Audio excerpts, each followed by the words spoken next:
हाँ जी मेरे CA foundation वाले बच्चों, बेटा जीएनजी 2.0 सीरीज में फिर से आज स्वागत है आप लोगों का।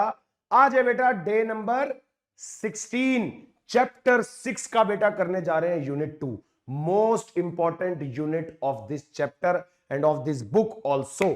तो भाई जानदार, शानदार और जबरदस्त, लेट्स गो।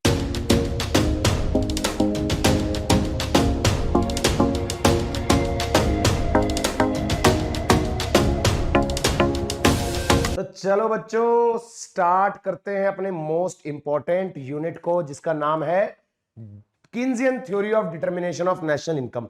बच्चों ये चैप्टर याद करने से ज्यादा समझना इंपॉर्टेंट है। इस चैप्टर के अंदर बहुत सारे कंसेप्ट्स हैं। जिन बच्चों ने 12th में पढ़ा हुआ उनको काफी एडवांटेज मिलेगा इसके अंदर डेफिनेटली, जिन्होंने 12th में अच्छे से भी पढ़ा हो कंडीशन, और जो अभी पहली बार पढ़ने जा रहे हैं उनके लिए भी चैप्टर वैसे इजी है, मतलब समझने वाला है। इसमें ज्यादा रट्टा मारने वाली चीजें नहीं है, अंडरस्टैंडिंग वाली चीज है। तो सारी चीजों को समझते चलेंगे बारी बारी से। कंसेप्चुअल बेस्ड क्वेश्चन होगा और मॉड्यूल से एक बार आपको जरूर पढ़ना है बेटा, समझ गए। मैं यहाँ पे सारे कंसेप्ट्स कवर करूंगा चैप्टर के, आपको एक बार अपने मॉड्यूल से गो थ्रू जरूर करना है मेरे बच्चों, ठीक है ना।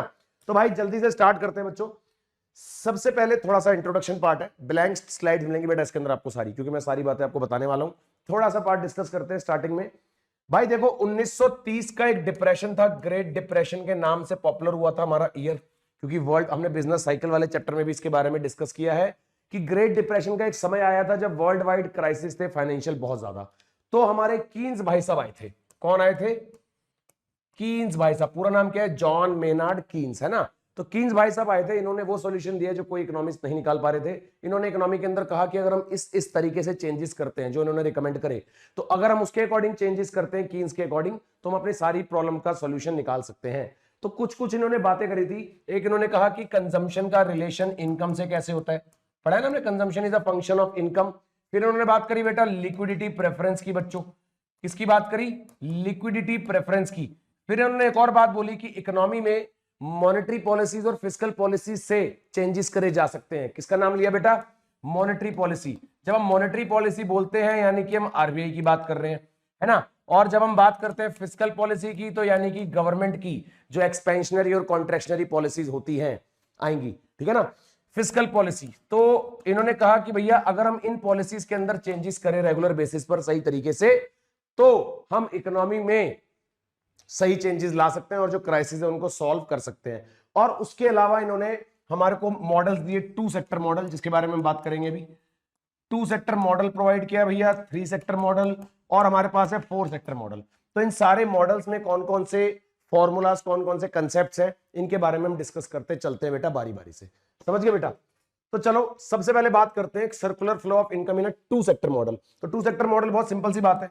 मान लीजिए एक 2 ही सेक्टर इकोनॉमी में, हाउस होल्ड और फर्म्स, क्या लेना देना है दोनों का आपस में? हाउस होल्ड से फर्म्स के पास क्या जाता है और फर्म से हाउस होल्ड के पास क्या आता है? सबसे पहले हम मानते हैं यहां पर फर्म से हाउस होल्ड के पास क्या आता है बेटा? Goods and services. क्या आता है मेरे बच्चों? Goods and services. House hold firms को क्या देता है? इन गुड्स एंड सर्विसेज के बदले पेमेंट देता है ना बच्चों। Payment for goods and services, simple सी बात है ना, इसी के बदले तो देता है पेमेंट। उसके अलावा हाउस होल्ड से फर्म्स के पास क्या जाता है बच्चों? Factor services. क्या जाता है मेरे बच्चों? फैक्टर सर्विसेज जाती है। और फर्म्स इसके बदले क्या देती है हाउस होल्ड को? Payment for factor services. क्या देती है भाई? Payment for factor services. Factor services समझते हैं क्या होता है? समझते हैं कि नहीं? फैक्टर सर्विसेज आर जो फैक्टर्स प्रोवाइड होते हैं, लैंड, लेबर, कैपिटल, एंटरप्रेन्योर, इसके बदले जो पेमेंट्स होती है वो क्या होती है? लैंड के बदले रेंट जाता है, लेबर को वेजेस मिलते हैं, कैपिटल पे इंटरेस्ट जाता है, एंटरप्रेन्योर को प्रॉफिट जाता है। तो ये सारी चीजें इंडिविजुअली तो पहले हाउस होल्ड से फर्म्स के पास मूव करती है ना, फर्म इसके बदले पेमेंट देता है हाउस होल्ड को, हाउस होल्ड फिर से फैक्टर सर्विसेज प्रोवाइड करता है, और ये सर्कल चलता रहता है। This is a 2 sector model. ज्यादा सेक्टर्स में हम इस डायग्राम्स में नहीं जाएंगे, हम सीधा सीधा अपने कंसेप्ट पे आएंगे जो हमारे लिए एग्जाम के लिए काम के हैं, ठीक है बेटा। तो समझना शुरू करते हैं। ये तो हमारा सर्कुलर फ्लो था जो 2 सेक्टर मॉडल का है, ठीक है ना। तो अब कुछ बेसिक कंसेप्ट समझते चलते हैं बारी बारी से, समझिए ध्यान से। यहां से आपके चैप्टर का असली मुद्दा शुरू होता है। असली मुद्दा जो इस चैप्टर का ना, वो यहां से शुरू होता है। तो बेसिक से समझेंगे बेटा। एक टेबल मैं ड्रॉ कर रहा हूं, यहां से देखेंगे ध्यान से। इसी टेबल को हम बेस बनाएंगे, हम चेंजेस करते रहेंगे अपने अकॉर्डिंग इसी टेबल में। लेट सपोज इनकम इकोनॉमी के अंदर स्टार्ट हो रही है 0 से एंड ग्रेजुअली धीरे धीरे इंक्रीज हो रही है। क्या बोला मैंने? इनकम है 0 से स्टार्ट हो रही है और धीरे धीरे इंक्रीज हो रही है, ठीक है ना। तो दैट मीन्स हम केस ले लेते हैं 0, 100, 200, 300, 400, 500 तक लेते हैं, ठीक है। समझ आ गई बात। अब जैसे जैसे इनकम बढ़ रही है तो हम कहेंगे कि इकोनॉमी में कंजम्पशन भी बढ़ रही है, पर यहां पर बड़ा इंपॉर्टेंट कंसेप्ट आएगा एक, कि जीरो लेवल ऑफ इनकम पे भी हम मानते हैं कि देयर इज अ कंजम्पशन। क्या बोला बेटा, कि जीरो लेवल ऑफ इनकम पे भी कंजम्पशन होती है, कि इकोनॉमी में इनकम नहीं है तो भी कंजम्पशन हो रही है। कहां से हो रही है बच्चों, सेविंग से। यानी इनिशियली लेवल पर भी हमारी कंजम्पशन हो सकती है इन एब्सेंस ऑफ इनकम। कहां से करेंगे, सेविंग से, ठीक है ना। देखो जब 100 हुई हमारी इनकम, तब भी हमारी कंजम्पशन अभी भी इनकम से ज्यादा है, यानी अभी भी मैं 20 अपनी सेविंग्स में से कंज्यूम कर रहा हूं। इस बात को ना, वैसे तो ये पूरी इकोनॉमिक मैक्रो इकोनॉमिक की बात हो रही है, पूरी इकोनॉमी की बात हो रही है, पर समझने के लिए आप इंडिविजुअली एग्जांपल ले सकते हो, है ना। शुरुआत में इनकम कम होती है तो भी हम कंजम्पशन तो कर ही रहे होते हैं, विदाउट इनकम पे भी कंजम्पशन कर रहे होते हैं। फिर हमारी इनकम बढ़ती है लेकिन थोड़ी सी होती है, मतलब हमारे खर्चे अभी भी पूरे नहीं होते, यानी कि हम तब भी सेविंग्स यूटिलाइज कर रहे होते हैं कहीं ना कहीं से, राइट। तो उसके बाद धीरे धीरे हमारा लेवल अचीव होता है कि जितनी इनकम उतनी कंजम्पशन, जितनी इनकम उतनी कंजम्पशन। फिर और इनकम बढ़ती है तो हमारी कंजम्पशन और बढ़ती है ना। लेकिन अब कंजम्पशन का और इनकम के बीच में गैप आ जाता है। आप मान सकते हो इस बात को, धीरे धीरे आपकी इनकम जैसे जैसे बढ़ेगी, शुरुआत में आपके खर्चे और इनकम हो सकता है मैच ना हो रहे हो, है ना, मतलब आपकी कंजम्पशन ज्यादा ही हो इनकम से, लेकिन धीरे धीरे एक ऐसा लेवल आ जाता है कि जहां पर आपकी इनकम ज्यादा हो जाती है और कंजम्पशन आप कम करते हो, उस इनकम के जितनी नहीं करते, सेविंग करना शुरू कर देते हो, यानी कि मतलब ultimately you move into the saving zone, right. तो उसी पॉइंट ऑफ व्यू से हम पढ़ रहे हैं, पर फिर से ये बात पूरी इकोनॉमी की हो रही है, बात किसी इंडिविजुअल की नहीं हो रही, बात हो रही है पूरी इकोनॉमी की, ठीक है ना। अच्छा, जब 400 की इनकम तो 360 की कंजम्पशन, 500 की इनकम तो 440 की कंजम्पशन। भैया मैंने यहां पर एक सर्टेन पैटर्न यूज करा है, वो पैटर्न जानबूझ के करा है, उसका रीजन आएगा अभी थोड़ी देर में कि वो पैटर्न क्यों करा है, क्या है वो पैटर्न और क्यों यूज करा है, सारे रीजन आएंगे अभी। सेविंग समझते, इस लेवल पे क्या कोई सेविंग होगी, जब 200 की इनकम 200 की कंजम्पशन, कोई सेविंग नहीं है भैया, जीरो, जितना कमाया था उतना कंज्यूम कर लिया, कोई सेविंग नहीं करी। फिर आपने करा 20 का सेविंग, फिर देखेंगे ध्यान से 40 की सेविंग, फिर आपने करी 60 की सेविंग।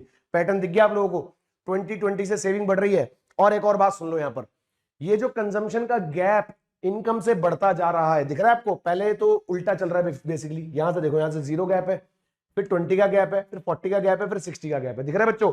तो बेटा ये जो मैंने गैप लिया ना यहाँ पर, ये जानबूझ के लिए एक पर्टिकुलर पैटर्न में, फिर से उस पैटर्न का रीजन आएगा अभी। पहले एक छोटी सी बात समझो, psychological law of consumption means what, कि जैसे जैसे आपकी इनकम बढ़ेगी वैसे वैसे आपकी कंजम्पशन भी बढ़ेगी। ध्यान से सुन लो मेरी बात को, जैसे जैसे बच्चों इनकम बढ़ेगी वैसे वैसे कंजम्पशन भी बढ़ेगी, लेकिन कंजम्पशन का इंक्रीज इनकम के इंक्रीज से कम होगा। As the income increases, consumption will also increase, but increase in consumption will be less than increase in income. This is called psychological law of consumption. समझ गए कि एक लेवल के बाद आप अपनी इनकम का मेजर पोर्शन सेव करना शुरू कर देते हैं, है ना, और बहुत कम पोर्शन आप कंजम्पशन में खर्च करते हैं। ये पूरी इकोनॉमी पे लागू होती है बात क्लियर है। चलो, तो ये इतना समझ आया। अच्छा, अब एक एस्पेक्ट है हमारे पास इन्वेस्टमेंट। इसमें इन्वेस्टमेंट की स्टोरी समझते हैं पहले। भाई इन्वेस्टमेंट भी हमारे पास दो तरह की है, ठीक है बच्चों, इन्वेस्टमेंट भी हमारे पास दो तरह की है। कौन सी, एक है इंड्यूस्ड इन्वेस्टमेंट और एक है बच्चों ऑटोनॉमस इन्वेस्टमेंट, ठीक है। इंड्यूस्ड इन्वेस्टमेंट जो प्राइवेट सेक्टर्स करते हैं, कौन करता है, प्राइवेट सेक्टर्स करते हैं जनरली। ऑटोनॉमस कौन करता है, गवर्नमेंट सेक्टर करती है, ठीक है। इंड्यूस करता है प्राइवेट सेक्टर। इसके अंदर क्या होता है बेटा कि जितनी इनकम होगी, मतलब इनकम से अफेक्ट होगी इन्वेस्टमेंट, ये इनकम से, ये इन्वेस्टमेंट अफेक्टेड बाय इनकम, ऐसे लिख देता हूं, अफेक्टेड बाय इनकम। जितनी इकोनॉमी में इनकम होगी उस हिसाब से इन्वेस्टमेंट होगी। ये क्या है, गवर्नमेंट की not affected by income, income से अफेक्ट नहीं होती, not affected by income, simple सी बात। तो हम अपनी कैलकुलेशन पर्पसेस के लिए, ग्राफ्स के लिए, टेबल्स के लिए, न्यूमेरिकल्स के लिए कौन सी इन्वेस्टमेंट कंसिडर करेंगे बेटा, ऑटोनॉमस, यानी कि जो गवर्नमेंट की इन्वेस्टमेंट है जो थ्रू आउट सेम रहती है। तो समझते हैं, तो मैंने इन्वेस्टमेंट कौन सी ली, गवर्नमेंट वाली, राइट। तो गवर्नमेंट की इन्वेस्टमेंट अगर ली है तो that means constant amount, constant amount मतलब जो इनकम से अफेक्ट नहीं होगी, राइट। तो मैं मान लेता हूं 20, तो दैट मींस 20 20 20 20 20 20, सिंपल सी बात है। चलो अब इन्हीं बातों को ग्राफ पे लिखते हैं, इन्हीं बातों को एक बार ग्राफ पे प्लॉट करते हैं, थोड़ा सा सेविंग भी दिखाना है मेरे को। ग्राफ पे फोकस करेंगे बेटा। अब एक बात समझ लो ध्यान से, मैं पहले भी कई बार बता चुका हूं कि भाई इकोनॉमिक्स के अंदर आपको एग्जैक्ट प्लॉटिंग नहीं करनी होती ग्राफ्स की, आपको लॉजिक समझना होता है, और जो बिहेवियर आपने अपने स्केड्यूल में दिखाया है कंसेप्ट्स का, वही बिहेवियर आपके ग्राफ में दिखना चाहिए। क्या बोला बच्चों? जो बिहेवियर आपके टेबल में दिख रहा है, स्केड्यूल में दिख रहा है, वही बिहेवियर आपके ग्राफ में भी रिफ्लेक्ट होना चाहिए। एग्जैक्ट प्लॉटिंग की जरूरत नहीं होती ग्राफ में। तो देखो यहां मैं ले रहा हूं इनकम, इधर मैं सारा कुछ ले लूंगा, कंजम्पशन भी, सेविंग भी, इन्वेस्टमेंट भी। तो पहले कंजम्पशन की बात करते हैं। ये अगर मान लेते हैं जीरो है तो जीरो इनकम होगी। जीरो इनकम पे क्या कंजम्पशन जीरो है? नहीं, कंजम्पशन 40 है, यानी कंजम्पशन का स्टार्टिंग पॉइंट कहीं ऊपर से होगा, लेट सपोज यहां से। उसके बाद कंजम्पशन कैसे बिहेव कर रही है बेटा, ध्यान से, उसके बाद कंजम्पशन कॉन्टिन्यूअसली इंक्रीज ही कर रही है, कहीं डिक्रीज तो करी नहीं है बेटा, कॉन्टिन्यूअसली उसके बाद बच्चों ये डिक्रीज ही करी है ना, है? इसके बाद कॉन्स्टेंटली कंजम्पशन इंक्रीज ही कर रही है, डिक्रीज तो नहीं करी। तो दैट मींस मेरा कंजम्पशन का ग्राफ जाएगा ऐसे, सिंपल। अब इन्वेस्टमेंट पे आ जाओ, पहले इन्वेस्टमेंट पे। इन्वेस्टमेंट देखेंगे ध्यान से, कांस्टेंट, और वो भी 20। तो अगर मेरा ये 40 है तो जीरो और इसके बीच में कहीं पे होगा 20, ये लो। कोई मेजरमेंट की जरूरत नहीं है। पहली बात तो आपका तो एग्जाम वैसे भी ऑब्जेक्टिव है, लेकिन फिर भी ग्राफ्स का मतलब पता होना चाहिए। तो ये मेरा हो गया इन्वेस्टमेंट का graph, that is constant amount of 20। अब सेविंग की बात करते हैं। सेविंग नेगेटिव से स्टार्ट हो रहा है, फिर जीरो भी हो रहा है, और फिर बढ़ते बढ़ते पॉजिटिव की तरफ भी जा रहा है, राइट? तो this is my saving. Saving negative से स्टार्ट करा मैंने, नेगेटिव, फिर जीरो, फिर पॉजिटिव, मतलब कॉन्स्टेंटली इंक्रीज कर रहा है। This will be my saving. कोई दिक्कत परेशानी अभी तक के ग्राफ्स में? कोई दिक्कत नहीं है, बेसिक कंसेप्ट क्लियर हो रहा है। ग्राफ इसलिए बना रहा हूं ताकि आपके कंसेप्ट क्लियर होते रहे। एग्जाम में ग्राफ से रिलेटेड भी आ सकता है, कोई मना नहीं किया ICAI ने कि वो ग्राफ से नहीं पूछेंगे, रिलेटेड कंसेप्ट है, पूछ सकते हैं, है ना भाई? चलो अब धीरे धीरे आगे बढ़ाते हैं गाड़ी को, कंसेप्ट पे लेके चलते हैं अपने मेन। तो इतना समझ आया? नाउ मैं इसको हटा रहा हूं, अब जो जो हमारे लिए जरूरी है वो करते चलेंगे। भाई देखो यहां तक बात समझ आई। अब मैं इंट्रोड्यूस करता हूं कंसेप्ट आपके सामने, किसका? कंजम्पशन फंक्शन ले आए? नहीं, उससे पहले समझते हैं। देखो एक टॉपिक होता है बेटा, प्रोपेंसिटी टू कंज्यूम।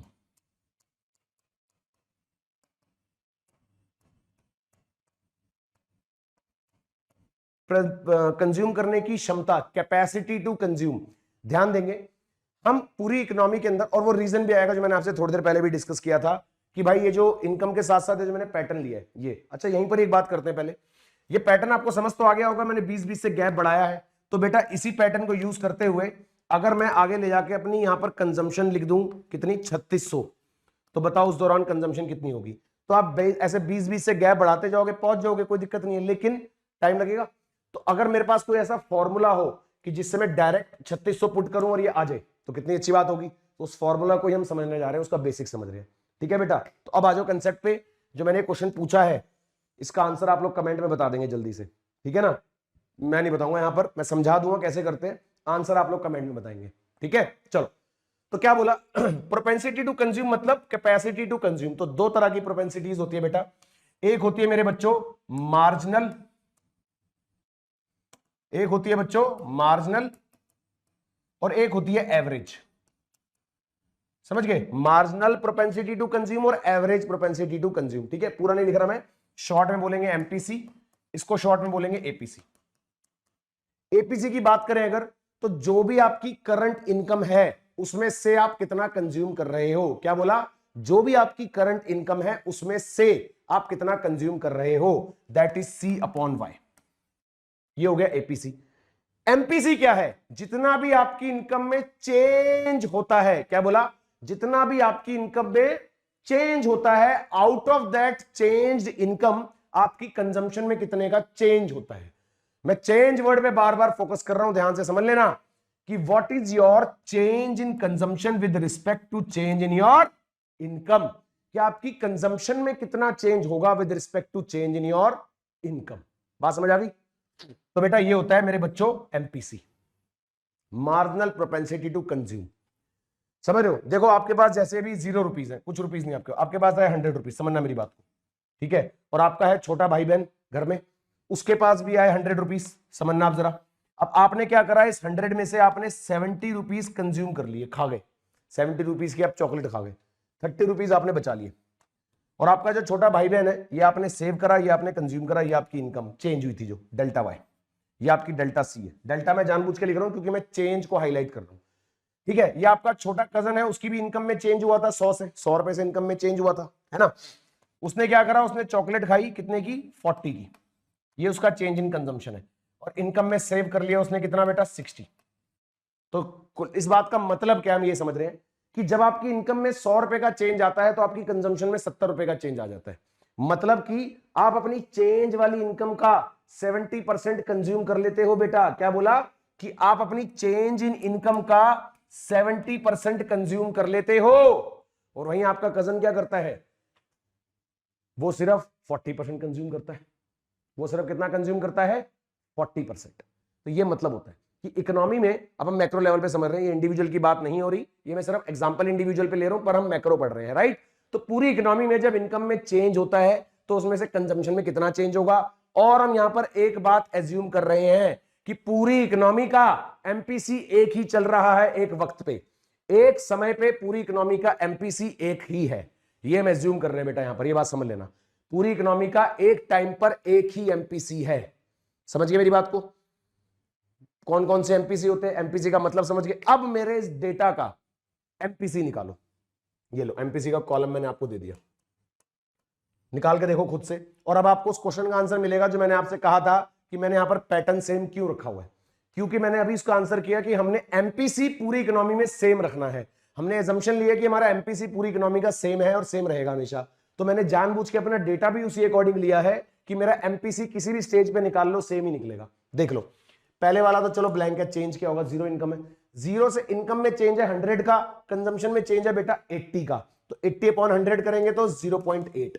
और आगे चलो, इनकम में चेंज 100 का, यहां चेक कर लो फिर से 80 का डिफरेंस है, अगेन 0.8, फिर से चेक कर लो बेटा, किसी भी लेवल पे 0.8 ही आएगा। तो मैंने पैटर्न ही वाला लिया है कि मेरा एमपीसी हमेशा सेम आएगा, क्योंकि हम ये जो कंसेप्ट पढ़ रहे हैं हम इसमें ये एज्यूम कर रहे हैं। और कीन्स ने ये बात बोली है, मैं नहीं बोल रहा, कीन्स ने ये बात बोली है कि बेटा एमपीसी पूरी इकोनॉमी का एक टाइम पर एक ही रहेगा, चेंज नहीं होगा। मार्जिनल प्रोपेंसिटी टू कंज्यूम पूरी इकोनॉमी का एक टाइम पर एक ही रहेगा। इसलिए मैंने डेटा उसी अकॉर्डिंग लिया है कि एमपीसी सेम है थ्रू आउट। ठीक है जी, चलो तो ये वाली बात समझ आ गई। नाउ आगे मूव करते हैं, हटाते हैं इसको पहले, अब अपने मुद्दे की बात पे आते हैं। याद है एक और क्वेश्चन मैंने आप लोगों के लिए छोड़ा हुआ है, कौन सा, कि 3600 की इनकम पे कंजम्पशन कितनी होगी। आते हैं इस बात पे। Now moving on to the topic जिसके ऊपर मैं आपको लेके आ रहा था, दैट इज कंजम्पशन फंक्शन।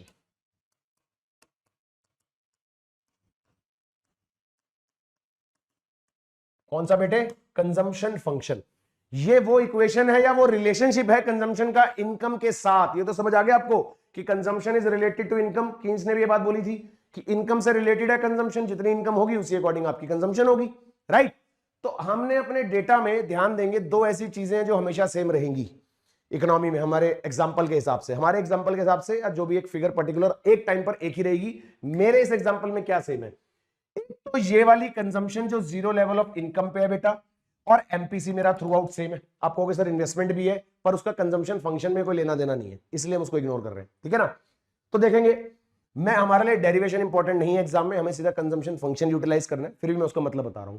तो देखेंगे बेटा, this is my consumption function, capital C is equals to small A plus B into में वाई। ठीक है, अभी मैं यहां पर सिर्फ वाई लिख रहा हूं, ये आगे जाके जब वाई चेंज हो जाएगा, अभी फिलहाल वाई है। तो बेटा जिन बच्चों ने क्लास 12th में पढ़ा हुआ है वो उन्होंने इस ए की जगह सी बार पढ़ा होगा, एक ही मतलब है। सुन लो, इस स्मॉल ए का क्या मतलब है बच्चों, ऑटोनॉमस कंजम्पशन। क्या नाम है बेटा, ऑटोनॉमस कंजम्पशन। ऑटोनॉमस इन्वेस्टमेंट बताया था मैंने आपको थोड़ी देर पहले, वो अलग है, वो इन्वेस्टमेंट है जो गवर्नमेंट करती है, फिक्स रहती है थ्रू आउट। ठीक है, यहां पर हम बात कर रहे हैं वो कंजम्पशन की जो जीरो लेवल ऑफ इनकम पे होती है। क्या बोला बेटा, यहां पर हम बात कर रहे हैं उस कंजम्पशन की जो जीरो लेवल ऑफ इनकम पे होती है। समझ गए मेरी बात को, ठीक है। लिख देता हूं यहां पर ब्रैकेट में, ऑटोनॉमस कंजम्पशन का मतलब consumption at zero level of income. क्या बोला बेटा, consumption at zero level of income. ठीक है बच्चों। बी क्या है, यहां पर बी हमने एब्रीवेशन यूज करा है एमपीसी के लिए, जिसका कंसेप्ट अभी हमने डिस्कस किया, और हमारे पास इस डेटा में एमपीसी भी है, हमारे पास जीरो लेवल ऑफ इनकम भी है 40, एमपीसी भी है, और Y stands for income. Y is my income, यानी आप ये जो हमारी इनकम से अलग अलग, ठीक है ना। अब आपको समझ आ गया होगा।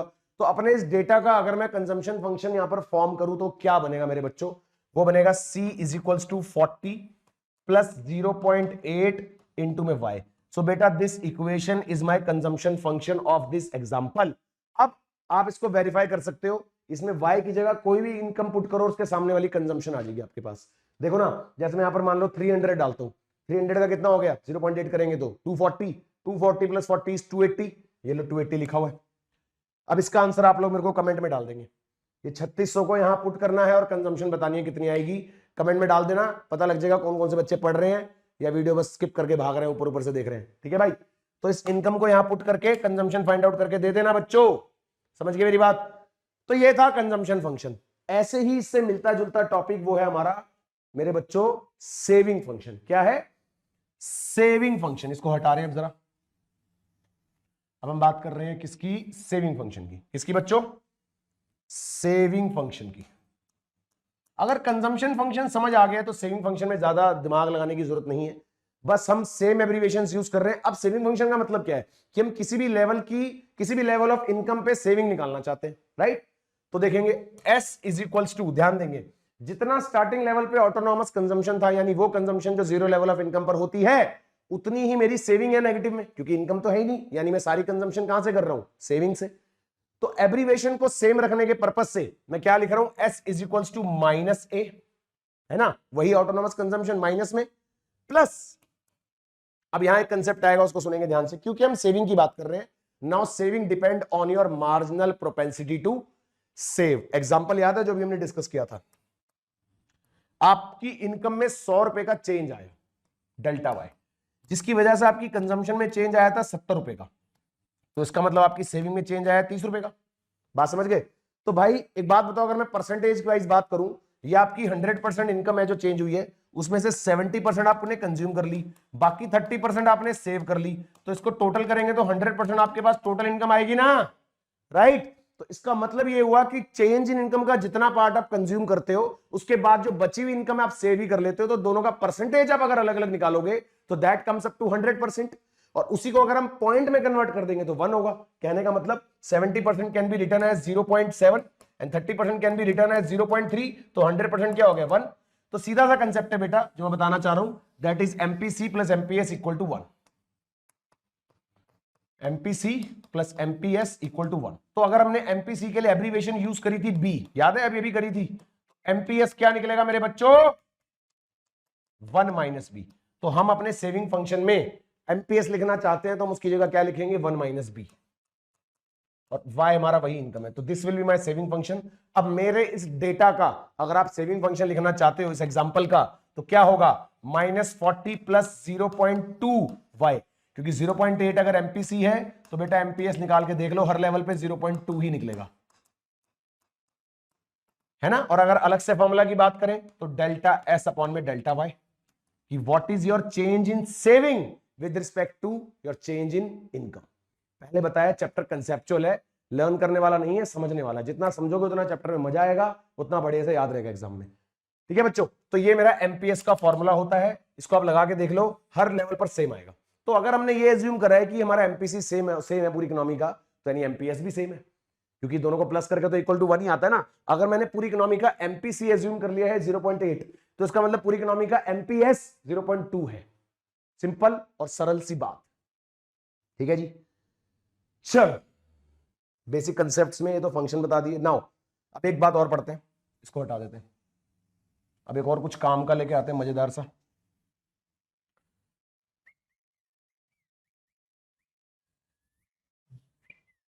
चलो तो भाई यहां तक हमारी गाड़ी पहुंची है अभी तक। अब सुनो एग्रीगेट डिमांड का कंसेप्ट।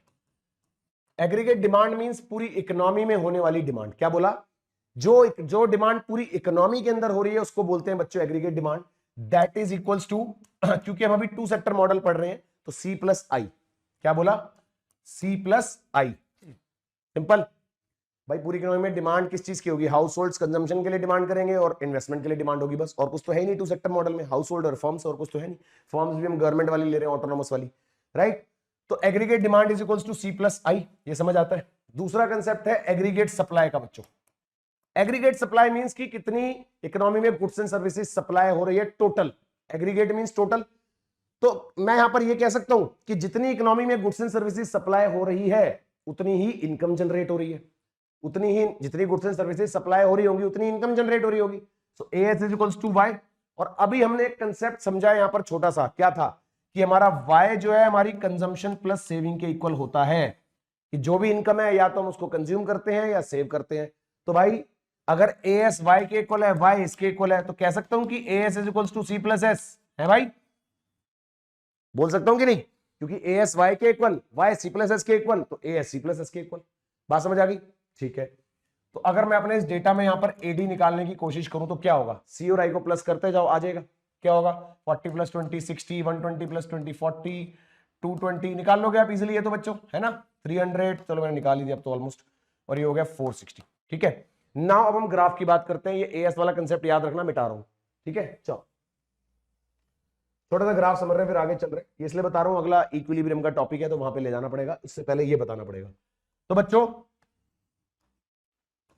एग्रीगेट डिमांड की बात करते हैं। एग्रीगेट डिमांड के लिए मैं एक बना देता हूं आपके लिए इन्वेस्टमेंट, जो भी हमने डिस्कस किया था, और एक बना देता हूं कंजम्पशन, क्योंकि एडी जो इन दोनों से रिलेटेड है। अब एक बात बताओ, एडी बनाने से पहले दो बातें समझनी है, कि पहले तो मैंने यहां पर लिया इनकम, यहां मैं ले रहा हूं एडी, यहां मैं ले रहा हूं सी, और यहां मैं ले रहा हूं आई, तीनों चीजें। ठीक है, अब एडी जो है अभी हमने समझा कि सी प्लस आई होता है। क्या समझा बेटा, सी प्लस आई होता है, राइट, यानी वो सी और आई के तो ऊपर ही बनेगा।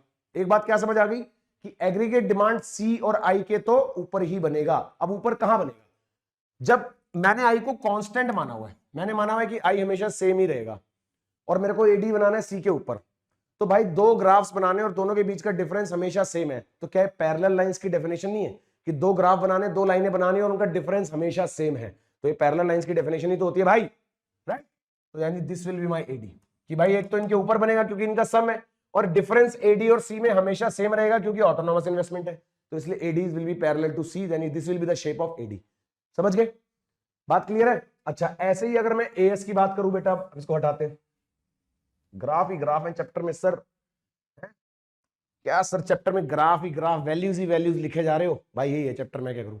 तो देखो जी, अब अगर हम एएस की बात करें बच्चों, एग्रीगेट सप्लाई की, अभी हमने क्या समझा था, पहले तो आपको ये याद होना चाहिए कि वाई के इक्वल है, दूसरा AS is equals to C plus S भी है, दोनों बातें, क्योंकि वाई के इक्वल है, वाई एस के इक्वल है, इसलिए है ना, एएस वाई के इक्वल है, वाई एस के इक्वल है, वाई एस के, जो भी मतलब जो भी खिचड़ी बन रही है समझ जाओ।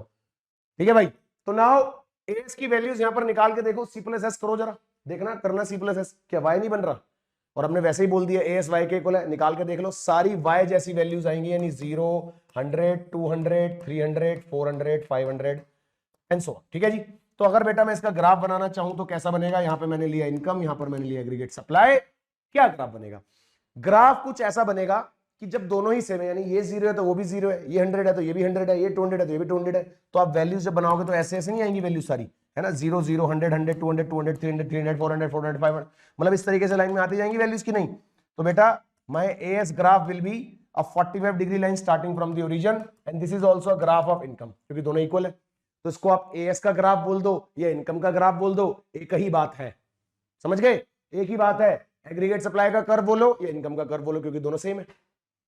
ठीक है, यहां तक बात समझ आई। अब हम इक्विलिब्रियम वाले टॉपिक पे मूव कर रहे हैं, लेकिन उससे पहले एक छोटी सी बात और बता देता हूं, छोटी सी, ज्यादा बड़ी नहीं।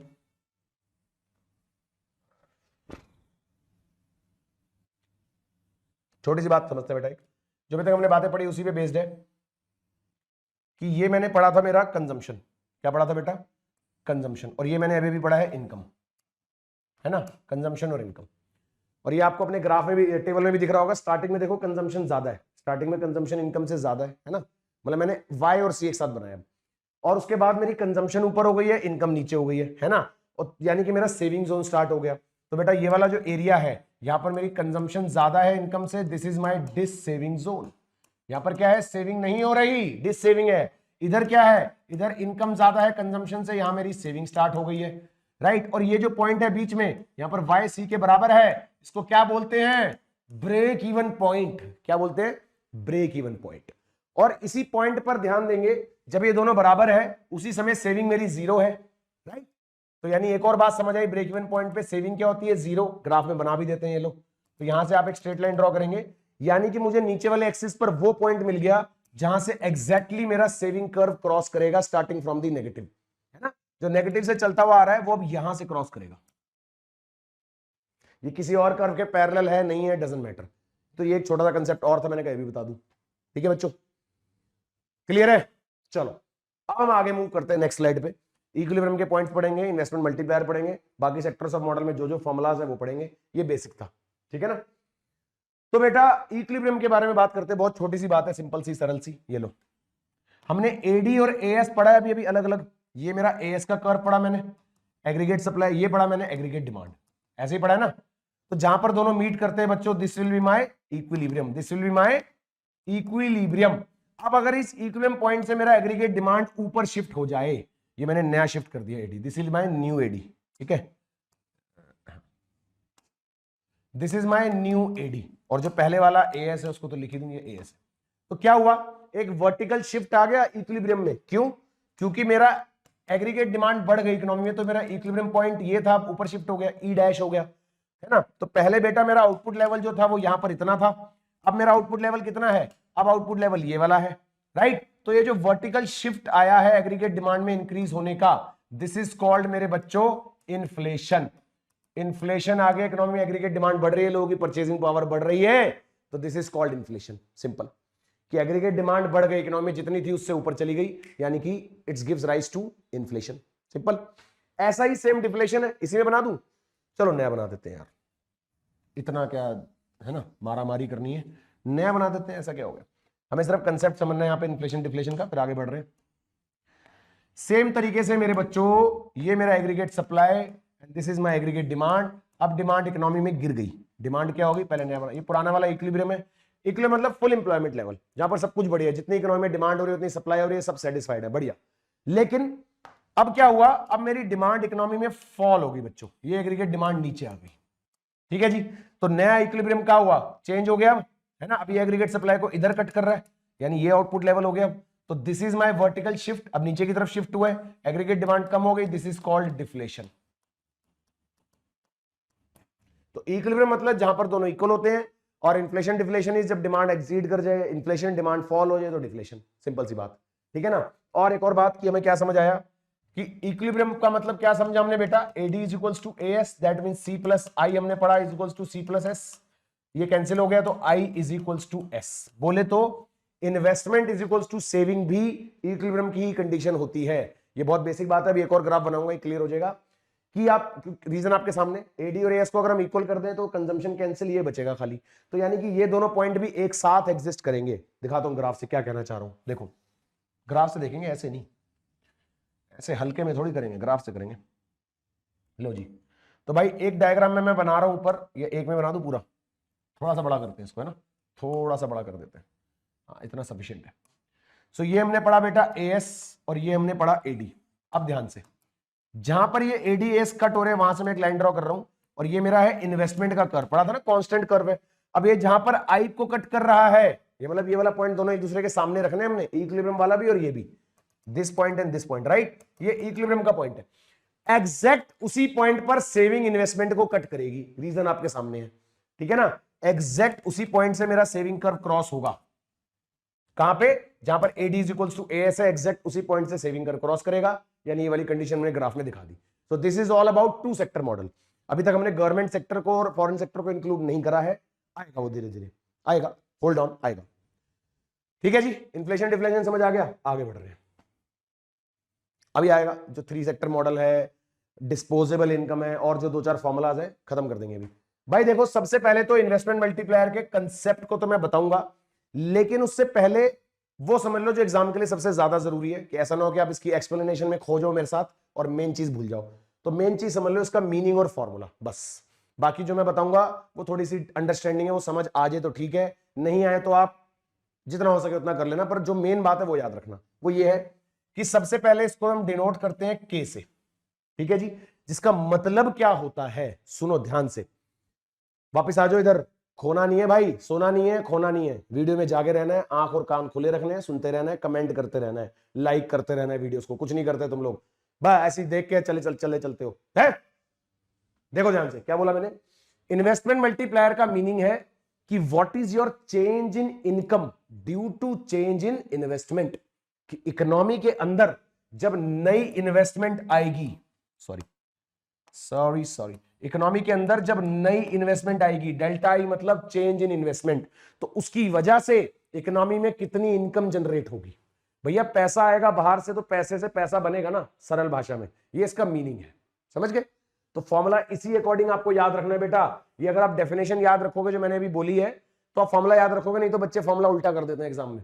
वो इसलिए कर देते हैं कि उनको मीनिंग नहीं पता होता, इसलिए पहले मीनिंग को माइंड में चलाओ एक बारी कि व्हाट इज द, ध्यान से, what is the change in, triangle ही नहीं बन रहा, what is the change in income due to change in investment. Income में कितना चेंज हो रहा है इकोनॉमी में due to change in investment. भाई ये बात को ध्यान रख लो अच्छे से, घुसा ली दिमाग में। अब दूसरी बात, जिसका दूसरा फॉर्मूला है वो है 1/MPS। सीधा फॉर्मूला लिख लो, पहले मीनिंग अभी बताऊंगा। 1/1 - MPC। अगर ये पता है तो ये तो पता लग ही गया होगा, क्योंकि MPC और MPS का टोटल क्या होता है, इक्वल टू 1। तो केस 1/MPS, तो MPS की जगह मैंने रिप्लेस कर दिया 1 - MPC। तो ये है एग्जाम के लिए काम की बात, समझ गए मेरी बात। इन फॉर्मूलाज का आपस में इंटर यूजेज हो सकता है कि कोई एक चीज दी होगी दूसरी निकालनी होगी। फॉर एग्जांपल डेल्टा वाई दे दे वो और एमपीसी दे दे और बोल दे डेल्टा आई बताओ, तो भैया डेल्टा वाई और एमपीसी यूज करके हम के निकालेंगे, के निकाल के वैल्यू पुट करेंगे, डेल्टा आई निकाल देंगे। मतलब इन्हीं का आपस में इंटरचेंजेबल यूजेज होगा, समझ गए। तो ये तो फॉर्मुलाज है और मीनिंग है जो एग्जाम के लिए याद रखने की बात। अब मुद्दे की बात सुनो, यहां से देख के बेटा एक बात समझ आ रही है कि K is inversely related to MPS. ये बात समझ आ रही है बच्चों को, इनवर्सली जो भी स्पेलिंग होती है, इनवर्सली रिलेटेड टू एमपीएस। मतलब इकोनॉमी में जितनी सेविंग लोग ज्यादा करेंगे उतनी इनकम का जनरेशन कम होगा। क्या बोल दिया सर? भाई जितना इकोनॉमी में लोग सेविंग ज्यादा करने लग जाएंगे उतना इकोनॉमी में इनकम का जनरेशन मेरे बच्चों कम होगा। कैसे यार? देखो ना, कंजम्पशन करने से इनकम जनरेट होती है, इकोनॉमी में इन्वेस्टमेंट आई नहीं, और मैंने एज्यूम करा हुआ है, लेट सपोज, ये इनवर्स वाली बात अभी दोबारा बताऊंगा, हटा देता हूं, अभी कुछ समझा रहा हूं। लेट सपोज मैंने इकोनॉमी में एमपीसी एज्यूम कर लिया है 0.9। अभी मैंने आपको बात समझाई थी कि हम पूरी इकोनॉमी का एमपीसी सेम मानते हैं, वो सेम मैंने फिगर मान ली 0.9 है, समझ गए। नाउ सपोज इकोनॉमी में इन्वेस्टमेंट आई बेटा 100 करोड़ की। कितने की आई? 100 करोड़ की। तो एमपीसी 0.9 होने का मतलब क्या है? पहली बात तो इनिशियल स्टेज पे ही जब 100 करोड़ की इन्वेस्टमेंट आई है तो एक 100 करोड़ की इनकम जनरेट हो गई इकोनॉमी में। जैसे ये 100 करोड़ आया, 100 करोड़ सही है, तो जैसे ये आया पहले राउंड के अंदर ही इनकम का जनरेशन हो गया 100 करोड़ का, है कि नहीं? तो क्योंकि इकोनॉमी का एमपीसी 0.9 है, इसका मतलब ये है कि अब ये पैसा जिस जिसके पास जाएगा वो उसका 90% कंज्यूम कर लेगा। इकोनॉमी में एमपीसी 0.9 होने का मतलब ही ये है बेटा कि अब ये इनकम जहां जहां जाएगी उसका 90% कंज्यूम होता रहेगा, बाकी सेव होता रहेगा। तो 100 करोड़ में से इसका मतलब यह है कि 90 करोड़ कंजम्पशन पे स्पेंड हो जाएगा। 90 करोड़ मेरे बच्चों कंजम्पशन पे स्पेंड हो जाएगा। इसका मतलब इकोनॉमी में 90 करोड़ की इनकम जनरेट हो जाएगी। कैसे यार? जब आप कंजम्पशन पे खर्चा करोगे तो एक्सपेंस आपका, यानी कि तो एक का एक्सपेंस दूसरे की इनकम, एक पर्सन का एक्सपेंस दूसरे की इनकम होता है, सिंपल सी बात। तो यानी कि जब कंजम्पशन पे खर्च हुआ तो फिर से इनकम जनरेट हो गई। ये सेकंड राउंड का डेल्टा वाई हो गया। अब ये जिस जिसके पास पैसा गया वो भी उसका 90% खर्च कर देगा। बोले तो 81 करोड़, ठीक है। अब ये 81 करोड़ जिस जिसके पास गया वो भी खर्च, तो अलग अलग लेवल पे खर्चा हो रहा है कि नहीं हो रहा? समझना बात को ध्यान से। अब पॉइंट में चलेगी ना कैलकुलेशन, इसलिए मैंने करी नहीं। तो देखो जी, तो डेल्टा वाई कितना कितना हुआ? पहले राउंड में 100 करोड़ हुआ, फिर 90 करोड़ हुआ, फिर 81 करोड़ हुआ, फिर मैंने कैलकुलेट नहीं करा जानबूझ के, है ना, क्योंकि कैलकुलेटर की जरूरत पड़ जाती। तो भाई ऐसे ऐसे करके चलता जा रहा है ये।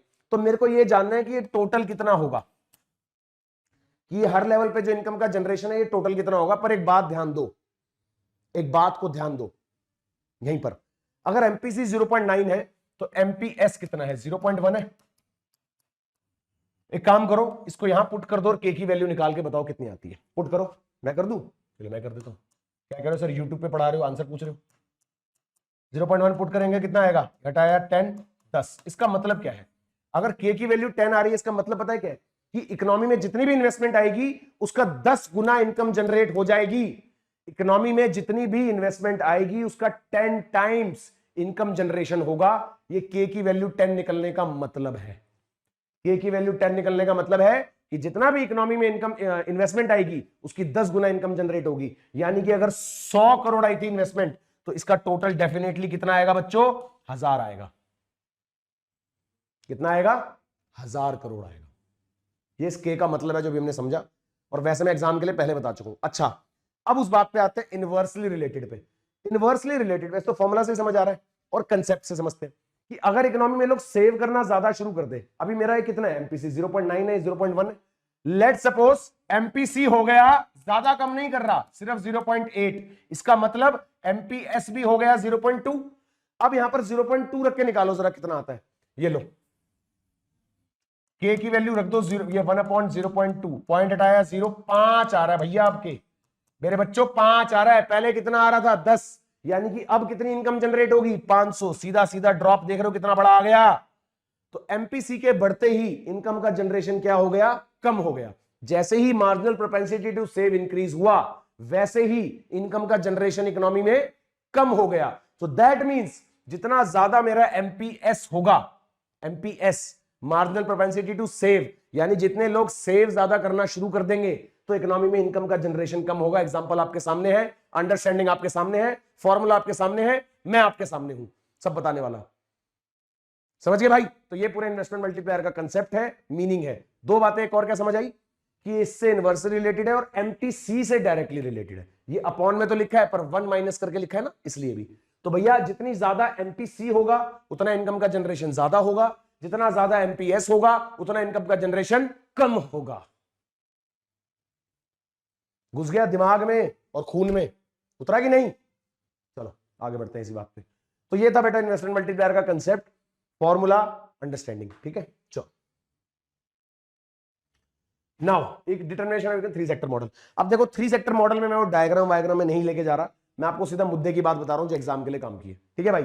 भैया 3 सेक्टर मॉडल में ना C इज इक्वल्स टू कहां से आ गया, Y is equals to, Y वाली बात भी बताऊंगा, एक मिनट। उससे पहले AD is equals to C plus I पढ़ा था हमने अभी तक, क्योंकि 2 सेक्टर मॉडल था। अब 3 सेक्टर मॉडल है तो G को भी लेके आ जाओ, G for government expenditure, third sector हो गया गवर्नमेंट। तो गवर्नमेंट का जो एक्सपेंडिचर है वो भी अब हमारी इनकम का एक इंपॉर्टेंट पार्ट बन गया है। यानी अभी तक हम एज्यूम कर रहे थे 2 ही सेक्टर है, अब हमने एज्यूम कर लिया 3 सेक्टर है। तो भैया 3 सेक्टर है तो गवर्नमेंट का एक्सपेंडिचर भी इंक्लूड हो गया। अब एक बात सुनेंगे, हमने अभी इक्विलिब्रियम पढ़ा इससे पहले, है ना?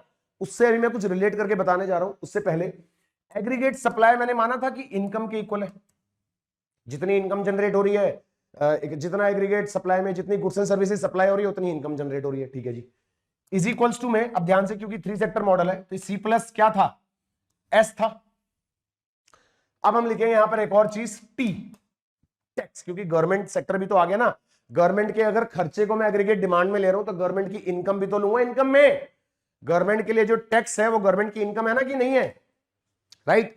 तो बेटा इक्विलिब्रियम लेवल पर ये दोनों इक्वल होते हैं, पढ़ा था हमने, एट इक्विलिब्रियम तो दोनों इक्वल होते हैं, है ना? तो यहां पर इक्वल करो जरा आप, C plus I plus G is equal to C plus S plus T। C से C गया, यानी इस बार I plus G equal to बन गया S प्लस T के। एक तो ये वाला रिलेशन याद कर लो, वैसे पूछ सकते हैं एग्जाम में क्वेश्चन में। ठीक है जी, दूसरी बात इंपॉर्टेंट जो मैं बताने जा रहा था, जो न्यूमेरिकल से हमारी यूज होगी, वो क्या है बेटा? वो ये है कि हम इक्वेशन है जो हम यूज करते हैं, पहले मेरे क्वेश्चन का आंसर करना, वीडियो पॉज करके फिर मैं एक्सप्लेनेशन बताऊंगा।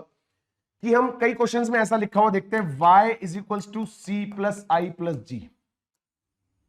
क्या ऐसा हमेशा होता है जो मैंने लिखा है यहां पर कि y is equals to C plus I plus G? पहले आंसर करो खुद से सोच के, फिर मेरे आंसर से मैच करना जो मैं बोलूंगा। क्या कि ऐसा हमेशा होता है?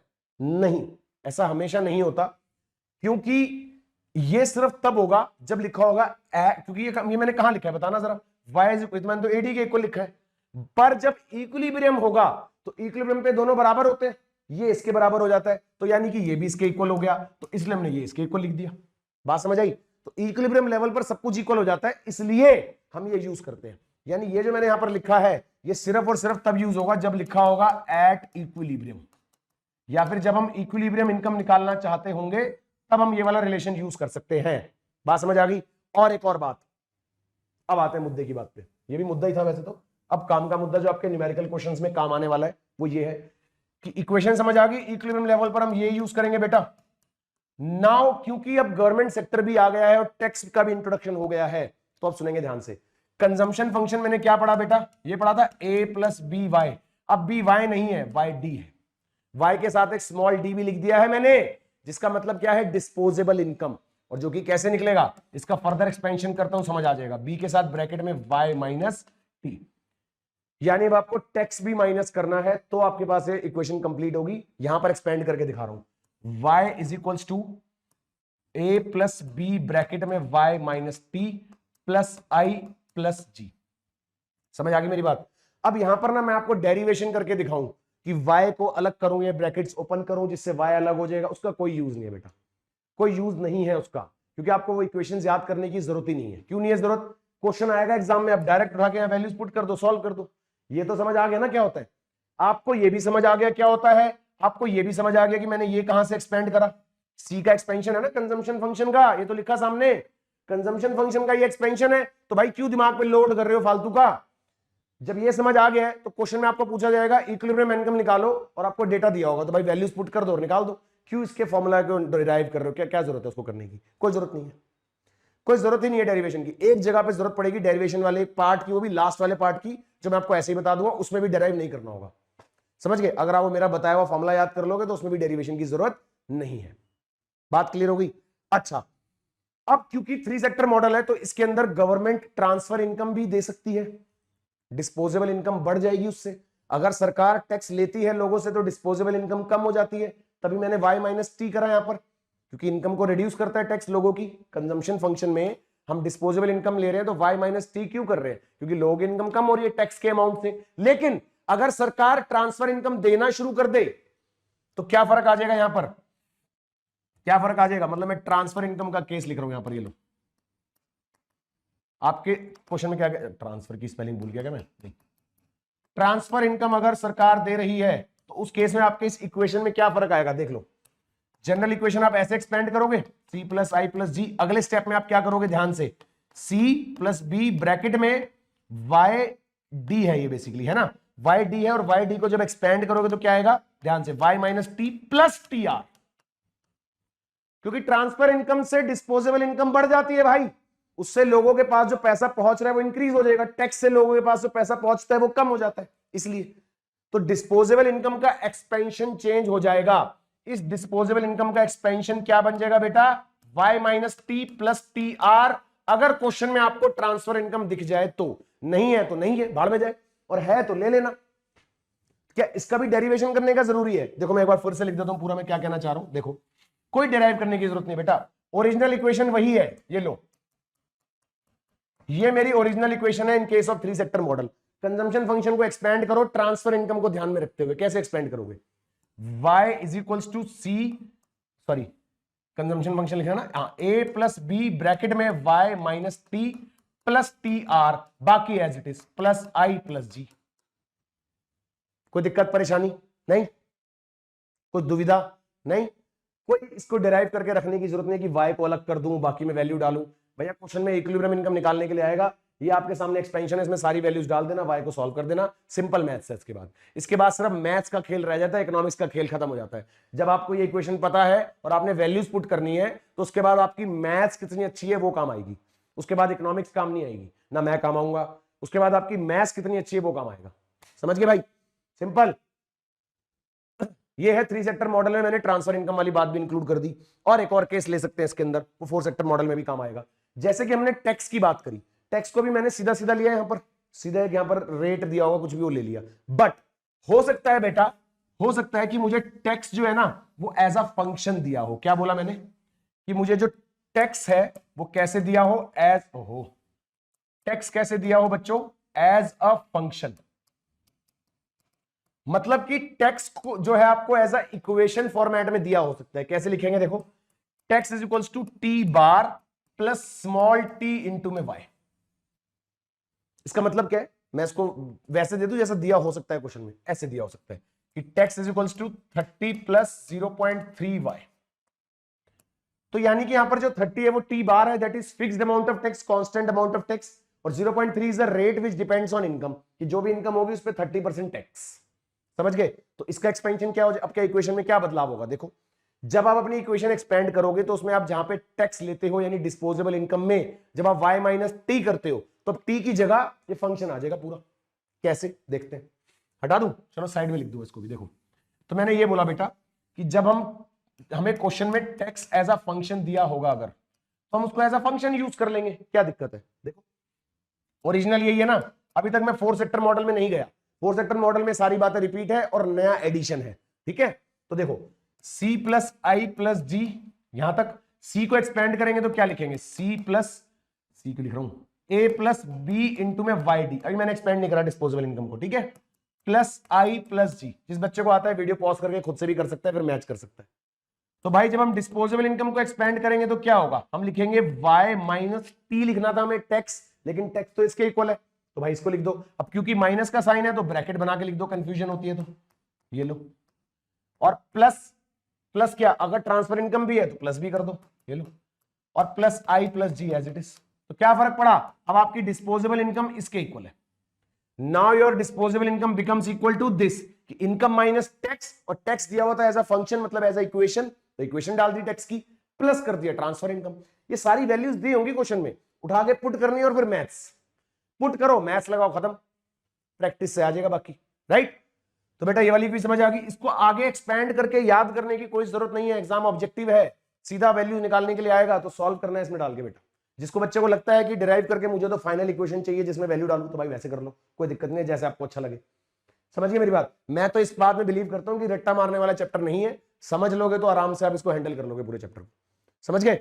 नाउ तो ये है 3 सेक्टर मॉडल की कहानी। 3 सेक्टर मॉडल में हमने कुछ वेरिएशंस भी पढ़ी। क्या वेरिएशंस पढ़ी, कि हो सकता है हमें नॉर्मली क्वेश्चन में एक तो टैक्स तो हो गई होगा, चलो, उसके अलावा ट्रांसफर इनकम दिया हो सकता है और टैक्स भी हमें एज अ फंक्शन दिया हो सकता है, तो हैंडल कर लेंगे आराम से, हो जाएगा।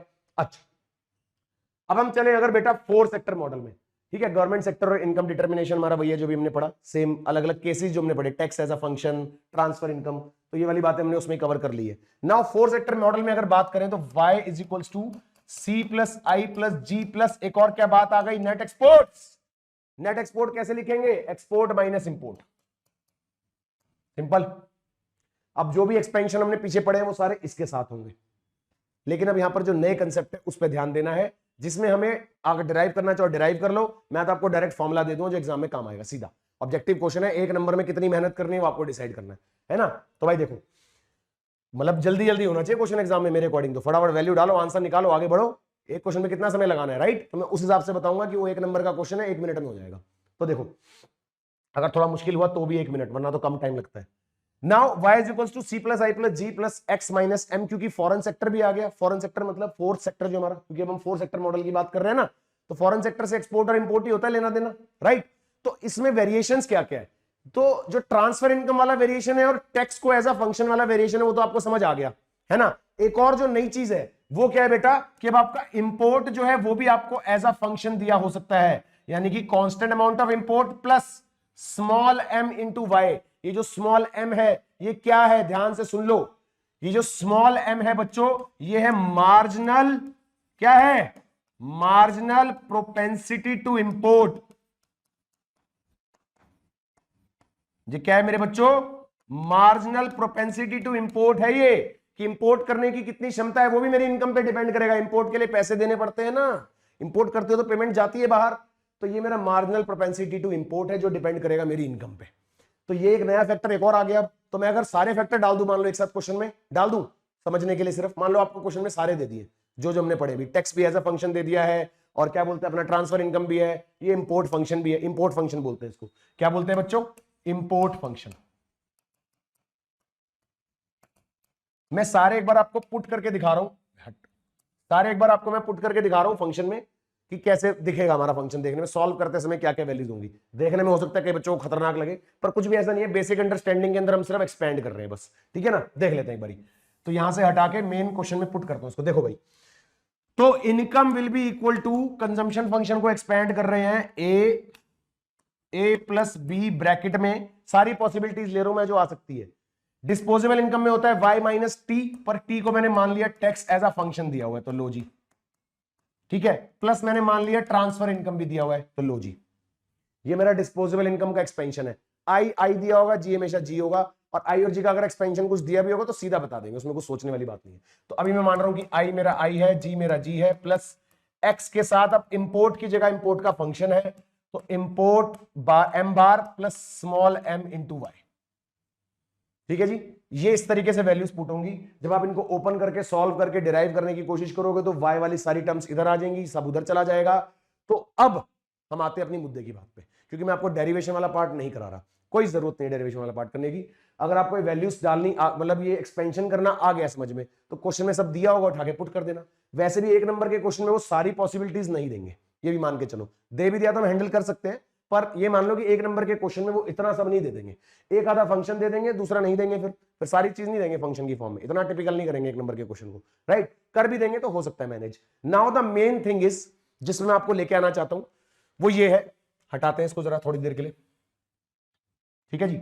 नाउ समझेंगे कि ये जो मेरा ओरिजिनल फंक्शन है, इसमें 2 केस ले रहा हूं मैं, टैक्स और नॉन टैक्स वाला, विद टैक्स और विदाउट टैक्स, ठीक है।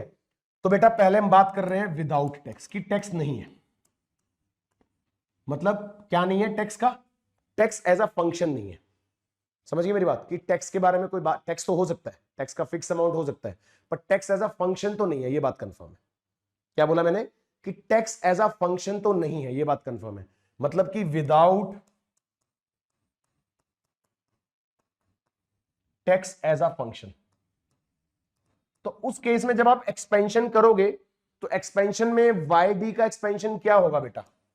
YD का एक्सपेंशन होगा y माइनस टी। अगर ट्रांसफर इनकम हुआ तो प्लस हो जाएगा, पर हम ले रहे हैं उसको इग्नोर करो, वो तो कॉमेडी चीज है, वो तो प्लस ही करना है ना। होगा तो ठीक है, नहीं हुआ तो नहीं होगा। मेन बात है सिर्फ इतना एक्सपेंशन होगा, यानी उस टैक्स का कोई फर्दर एक्सपेंशन नहीं है। तो उस केस में जब आप डिराइव करोगे इस इक्वेशन को और y को एक तरफ रखोगे तो क्या बचेगा? तो आपके पास लास्ट में ना कुछ ऐसा निकल के आएगा, y is equals to 1/1 minus B plus small m, और ब्रैकेट में बाकी सारी चीजें। बाकी सारी बोले तो जो इनकम, गवर्नमेंट, टोटल क्या कहते हैं, इंपोर्ट सारी चीजें इधर चली जाएगी, ठीक है। मेजर इंपोर्ट, ये स्मॉल m है, ध्यान देना, ये कैपिटल M नहीं है, ये इंपोर्ट फंक्शन में यूज होने वाला स्मॉल m है। मतलब यहां पर जो स्मॉल m है, ये क्या है बेटा? Marginal propensity to import, MPI लिखा है मैंने, मार्जिनल प्रोपेंसिटी टू इंपोर्ट। अब बात ये है जो मैं आपको समझाना चाहता हूं, ये है बच्चों कि ये जो लिखना है, ये दिस वन, ये 1 करके जो निकला है, अरे मैंने येलो करा था, येलो नहीं हुआ। बेटा ये जो मेरा निकला है ना यहां पर, इसको हम बोलते हैं फॉरेन ट्रेड मल्टीप्लायर। क्या बोलते हैं बच्चों? Foreign trade multiplier. याद रहेगा, एग्जाम में डायरेक्ट क्वेश्चन आ जाता है। बी हमें पता है MPC, स्मॉल m क्या है? मार्जिनल प्रोपेंसिटी टू इंपोर्ट, इसकी भी आपको वैल्यू दे देगा और कहेगा फॉरेन ट्रेड मल्टीप्लायर निकालो। तो भाई अगर मुझे फॉर्मूला पता है 1/1 minus B plus M only, ये बाकी सारे डेटा की तो मेरे को जरूरत ही नहीं है। तो तब है ना जब मेरे को इनकम भी निकालनी हो। नहीं, मेरे को सिर्फ चाहिए फॉरेन ट्रेड मल्टीप्लायर, जो कि ये है 1/1 minus B plus M is my foreign trade multiplier. वो क्वेश्चन में आपको निकालने के लिए दिया जाएगा, जिसमें आपको बी और स्मॉल m दोनों बता दिए जाएंगे। तो वैल्यूज पुट करो और आंसर निकाल लो। ये कब है? जब हमें टैक्स एज अ फंक्शन नहीं दिया हुआ, और अगर हमें टैक्स एज अ फंक्शन दे दिया तो वो भी लिख लेते हैं। क्या फर्क पड़ेगा उससे? क्वेश्चन में क्या बोला बेटा? यहां लिख देता हूं, with tax as a function. अगर हमें दे दिया टैक्स एज अ फंक्शन, तो हमारा फॉरेन ट्रेड मल्टीप्लायर क्या होगा?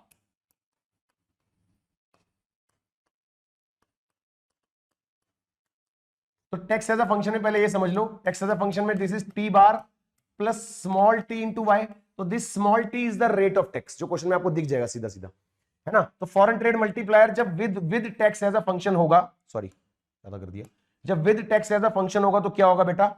Is equals to 1/1 minus B के साथ ब्रैकेट में 1 minus T plus small m। B के साथ क्या चेंज हुआ? यहां पर सिर्फ बी था, यहां पर है बी के साथ ब्रैकेट में 1 माइनस टी, बस ये चेंज हुआ है। तो ये संभाल सकते हो। अब आपको क्वेश्चन में बोल दिया जाए कैलकुलेट फॉरेन ट्रेड मल्टीप्लायर, जिसमें एमपीसी इतना है, फॉरेन ट्रेड मल्टीप्लायर इतना है, रेट ऑफ टैक्स है इतना, तो बस सारी वैल्यूज पुट करो और निकाल दो। मान लो मैंने एमपीसी दे दिया 0.6, ये लो, रेट ऑफ टैक्स बोल दिया 20%, तो आप क्या लिखोगे? 1 माइनस 0.2, और यहाँ पे 1 तो है ही, और ये आपको बोल दिया 0.8 है, सपोज ऊपर 1 है, तो बस नॉर्मल कैलकुलेटर का काम रह गया कि नहीं, है ना भाई? कैलकुलेटर वाला पार्ट रह गया, अब तो सिर्फ तो संभाल सकते हो, ठीक है जी। उसके अलावा फॉरेन ट्रेड मल्टीप्लायर एक और तरीके से निकल सकता है, बस बेटा लास्ट है। फॉरेन ट्रेड मल्टीप्लायर मेरे बच्चों एक और तरीके से निकल सकता है, जो कि क्या होता है, उसकी भी हमें डेरिवेशन की कोई जरूरत नहीं है। सिंपल मतलब क्या है, एक तरीके से अगर हम देखें कि जब हम ट्रेड कर रहे हैं तो उससे इनकम में कितना जनरेशन हो रहा है? ट्रेड में कौन सा? एक्सपोर्ट, है ना। यानी कि अगर मैं डेरिवेशन को थोड़ा सा आपको ब्रीफ करूं तो इस गिवन इक्वेशन में अगर मैं एक्सपोर्ट बढ़ा दूं तो मैं उससे अपनी इनकम इंक्रीज एक्सपेक्ट कर सकता हूं। जैसे मेरा एक्सपोर्ट बढ़ेगा मेरी इनकम में कुछ ना कुछ इंक्रीज होगा, राइट। तो वहां से भी हम निकाल सकते हैं जिसकी डेरिवेशन हमारे लिए जरूरी नहीं है, हमें फाइनल फॉर्मूला चाहिए which is delta Y upon में डेल्टा एक्स, यानी कि what is your increase in income with respect to your increase in exports. तो बेटा ये और ये तीनों एक ही फॉर्मूलाज है, ये तीनों एक ही बात हो रही है, बस सिचुएशंस अलग अलग है। ये कब यूज करोगे, जब ये वाला डेटा दिया होगा, मान लो इनकम का चेंज और एक्सपोर्ट का चेंज दिया हुआ है तो इससे निकाल दो सिर्फ, और बी और एम दिया हुआ है तो फॉरेन ट्रेड मल्टीप्लायर इससे निकलेगा, बी भी दिया हुआ है, एम भी दिया हुआ है और टैक्स भी दिया हुआ है तो फॉरेन ट्रेड मल्टीप्लायर इससे निकलेगा। तीन फॉर्मुलाज हैं फॉरेन ट्रेड मल्टीप्लायर के, फिर से बता रहा हूं, delta Y by delta X है ये वाला फॉर्मूला जब बी और एम दिया हो, बी बोले तो एमपीसी, एम बोले तो मार्जिनल प्रोपेंसिटी टू इंपोर्ट, और एक ये वाला फॉर्मूला भी है जिसमें बी और एम प्लस टैक्स भी दिया हो तो ये वाला फॉर्मूला है। तीनों फॉर्मूलाज किसके हैं, फॉरेन ट्रेड मल्टीप्लायर के, ठीक है। बात क्लियर होगी भाई सब बच्चों को, बढ़िया से शानदार तरीके से होगी कि नहीं होगी। एक आपके मॉड्यूल में क्वेश्चन में ऐसे बोल देता है कि वो निकालो ट्रेड बैलेंस, तो भैया ट्रेड बैलेंस का क्या मतलब है, ट्रेड बैलेंस अगर निकालना हो तो क्वेश्चन में एक और चीज बोल देता है कि ट्रेड बैलेंस निकालो। तो ट्रेड बैलेंस का सिंपल मतलब है net export, export minus import कर दो। अगर नेगेटिव आया इसका आंसर तो क्या बोलोगे, ट्रेड डेफिसिट है। नेगेटिव आया तो क्या बोलोगे बच्चों, ट्रेड डेफिसिट है। पॉजिटिव आया तो क्या बोलोगे, ट्रेड सरप्लस है ना। क्वेश्चन ऐसे भी आए हुए एग्जाम में तो कोई घबराने वाली बात नहीं है, ट्रेड सरप्लस है ना। अगर जीरो आ गया मान ले तो आप कह दोगे कुछ नहीं है, नो मतलब ना सरप्लस है ना डेफिसिट है, ट्रेड बैलेंस बोल दोगे उसको, ट्रेड बैलेंस्ड है, ट्रेड इज बैलेंस्ड। हालांकि आएगा नहीं जीरो पर अगर आ जाए, ठीक है जी, नो सरप्लस नो डेफिसिट। तो ये भी एक एडवांस मतलब एडिशनल केस होता है हमारे पास समटाइम्स, ठीक है बेटा। 4 सेक्टर मॉडल तक जितने पॉसिबल केसेस थे सारे कवर करें। चैप्टर फिर से बता रहा हूं अंडरस्टैंडिंग वाला है, कमेंट करके जरूर बता देना मेरे बच्चों, प्यारे प्यारे बच्चों, बेटा कमेंट करके जरूर बता देना, कमेंट का इंतजार रहता है मेरे को, पता तो चलता है बच्चों को क्या समझ आ रहा है क्या नहीं आ रहा है ना। तो भाई प्लीज प्लीज कमेंट शेयर करो, वीडियो को लाइक करो, ज्यादा से ज्यादा आपके फ्रेंड्स तक पहुंचाओ जिनको जरूरत है, ठीक है। चलो जी, तो मिलते हैं मेरे बच्चों नेक्स्ट वीडियो में, तब तक के लिए keep learning, keep growing, keep shining, keep enjoying, all the best, bye bye, see you.